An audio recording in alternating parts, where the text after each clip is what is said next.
I wanted to take a second here at the beginning of this video before we jump in to just say thank you to everyone who has tuned in and helped me reach the amount of subscribers and the amount of views I'm at, because I recently applied for the Marvel Snap Creator Program and today was accepted. So I just want to thank you guys so much for the support, the views, the likes, the comments, the subscriptions. All of it helps so much to grow.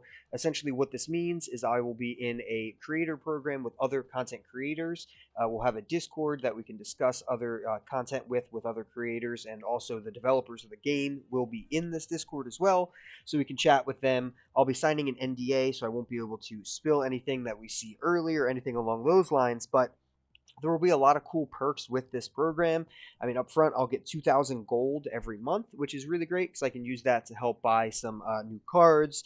I can buy some new bundles, etc., so I can make more content on more different cards that are in the game, which is really exciting. On top of that, we'll be getting like an art package of art from the game, so I can use all of that sweet, sweet art that we all love in Marvel Snap to be able to, use that on some thumbnails and some videos. As you see, that is not my forte, so it'll be really great to have access to that and a bunch of other really cool perks. So I am honored, excited, and very, very, very happy to be joining this creator program. It's really awesome to get recognized like that, and I want to hopefully do it proud and continue to pump out some more content on YouTube here for you guys. And thank you guys for getting me here. I mean, seriously, would not be here without any of the views, any of the likes. So if you ever viewed, liked, subscribed to any of these videos at all, really appreciate you, and thank you for tuning in and getting us to where we're at. But now, let's jump into the video.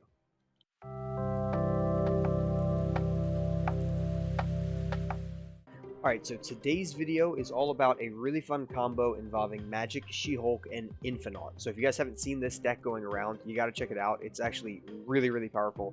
I have no credit to give. I don't know who came up with this combo, but it's a crazy, crazy combo. So the core premise of the deck revolves around Magik. So on turn 5, you can play Magik. She has 3 power. You can't play her on turn 6, first off, so you have to play her on 5. On reveal, change this location to Limbo. So you get to shut down a location that could be bothering you, and you switch it to Limbo, which will give you a 7th turn this game. On turn 6, you completely skip your turn.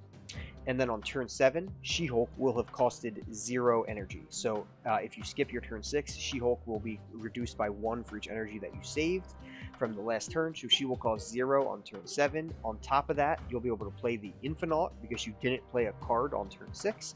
So right there is 30 power. As long as you didn't play a card on turn 6, you can play both of those. Beyond that, if you played Moon Girl to duplicate your hand at any point during this game, you could have an additional She-Hulk to play. So that would be 40 power on turn 7. And beyond that, if you have Sunspot out, the 6 energy that you saved on turn 6 will go into Sunspot, essentially giving you 46 power between turns 6 and 7, which is absurd amounts of power. I mean, you can do the numbers. A lot of times people win games with less than 46 power on the board. So really, that is the core of the deck. I kind of fill this in with some other things that I find pretty interesting. One of those is Quinjet. Quinjet, he obviously reduces cards that, I don't know why I said he, it's a vehicle, but it essentially reduces cards that didn't start in your deck by 1. So the only really synergy here is with Moon Girl. If we copy our entire hand, we can have things come out a little bit cheaper. There's some cute synergy there. Scarlet Witch is another just location shutdown, which is good. There are a lot of locations that can kind of screw us here, so we want to worry about some of those with Scarlet Witch. We don't want to draw from our opponent's deck per se with Weird World. We don't want to have something where you can't play higher cost cards there, because that's going to screw us up. So there's a lot of little things that Scarlet Witch can do well. Armor is pretty important. Can't be destroyed here, so he can or she can protect Sunspot since he's very vulnerable as a 1-drop. I'm using Iceman and Ant-Man. A lot of times you are playing a lot of cards, so Ant-Man's actually pretty solid in this list, but definitely not needed. And then I am using, outside of that, I'm using Cosmo to shut down some on-reveal abilities. Since we're not running a whole lot of important on-reveal abilities, he's really good to shut down some key ones. You could also run Enchantress in this deck for another flex spot. And then I'm using America Chavez just so I will have her on turn 6 if I don't find Limbo before then. And drawing Magik on, if I don't find Magik before then. But drawing Magik on turn 6 doesn't do anything, so I will at least get this 9 power card, which will be great, and then I will draw on turn 7 at the beginning. And if I don't have Infinaut, at least I still can play America Chavez and She-Hulk, which is really, really strong still. So that's the deck. Like I said, there are a lot of options. This is just a rough visual of the deck. I mean, you can change a lot of it. I believe the core, in my personal opinion, is Sunspot, Magik, She-Hulk, Infinaut. Those 4 need to stay. I would include Moon Girl in there most likely as well, because that duplication on She-Hulk is crazy. And then the rest is really, really flexible. So you guys, if you're missing some of these cards or whatever, you can fill it in with really whatever you want, and it'll function as a pretty solid deck. Just kind of put your favorite tech cards in. But if you haven't played with that core combo yet, definitely check this out. It's super fun. And this is just my favorite take on that core combo. So let's jump right into some gameplay. Alright, so we got Ant-Man, Scarlet Witch, Cosmo, and the Infinaut. So I'm going to go with Ant-Man in the middle for now. See how that goes. He's got Pixel Angel. We got a person playing Pixel cards. Flag on the field. Alright, so we got Sunspot here. We got Magik and Infinaut. That's all really good. So I'm going to drop armor on top of Ant-Man just to protect Ant-Man as well. My opponent is grabbing plenty of Sentinels right now from the Forge. Alright, so now we're at 3 mana. 6 cost cards cost 1 less. Very interesting. I definitely want to get Sunspot down here before turn 6, but for right now he's not as important. I'm going to go ahead and drop Cosmo over. You know what? Cosmo will have probably the most value if I drop him on the right. And then I will Magik the Forge later in the game. So I'm just going to drop Cosmo on the right. Well, almost got away with that. Alright, so he played Wave, I played Cosmo, so we're both going to be able to play something for cheap right now. And we have the full combo, so we're feeling really, really good about everything right now. So we're going to play Magik on the left, and then all we're going to do is play Sunspot and whatever else we feel like it going into on turn 5, and then we're going to skip turn 6. So let's see how this goes. So we get Magik, so Limbo's out, which is great. He snaps, he's confident. So we want Moon Girl and we want Sunspot. So I will play them like this. Just can't play Moon Girl on top of Cosmo. Making sure I'm not doing that. We'll see what he does on turn 5 here. On turn 6, we're skipping. Unfortunately, She-Hulk's at the back of my hand, so I won't get a copy of her. He played the Hood in the middle and Squirrel Girl on top of my Cosmo. I'm not sure what's happening. I'm definitely skipping turn 6. I'm going to snap back. I mean, I'm feeling good about it. So we got a snap coming in. It'll be an 8-cube game if it goes to that. But we're skipping turn 6. He's got Carnage on top of armor. We might be playing a bot. Deathlock kills his whole board.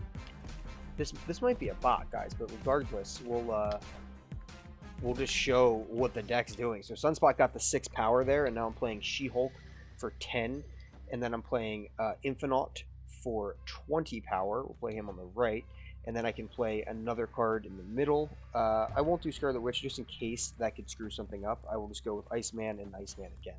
So we're putting out a ton of power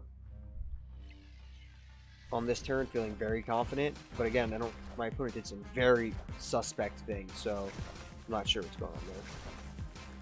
Alright, Death comes out, Yondu comes out. Yeah, nowhere near enough power to win anything.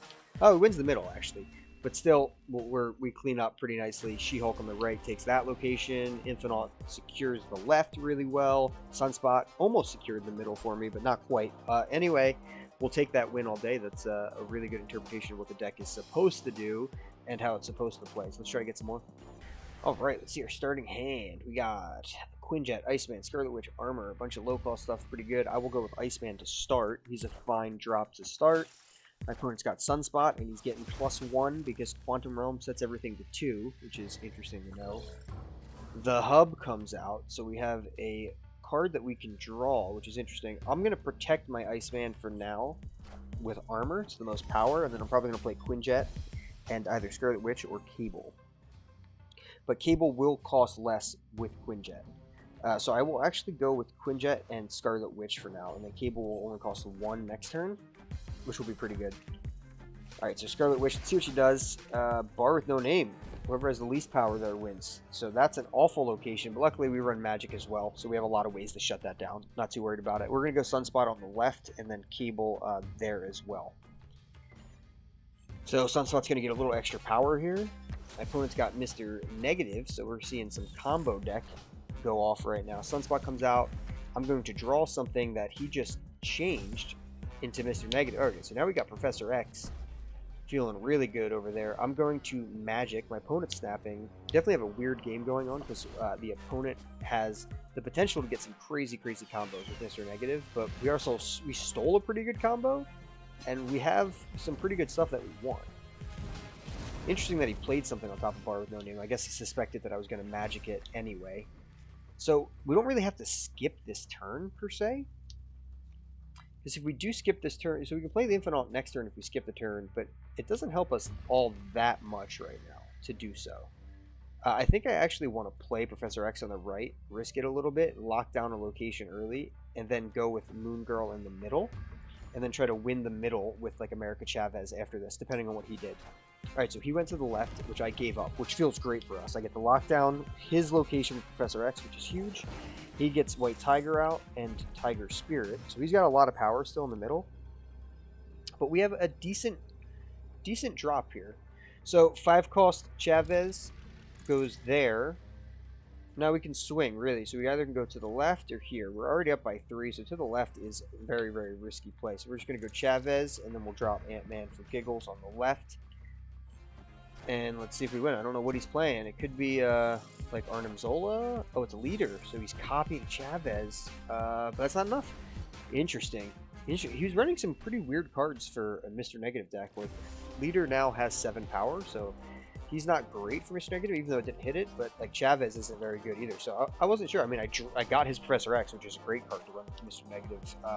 So I got that, which was huge. But outside of that, he didn't see. I mean, he got White Tiger, but he didn't really see a whole lot else besides that. So I felt pretty great with that whole shebang. I didn't get to play Infinaut, She-Hulk or not, but deck still managed really well. And we got the lockdown location, we got to change the location twice, and felt good. Good gutsy, versatile win. So that's the deck. That's what it does. Hopefully you can take this up for yourself, try it out, change some things, play with it. There's a lot of flexibility. So I think out of all the decks I put on my channel, I think this one you guys should really play around with. You can fit in pretty much any other card. As long as you have that core, She-Hulk, Infinaut, Magik, and Sunspot, I think you're set to play a lot of different decks with this core. So hopefully you have fun with it. Take it for a spin. Let me know what you think. Let me know what you change in the comments below. And as always, keep on snapping.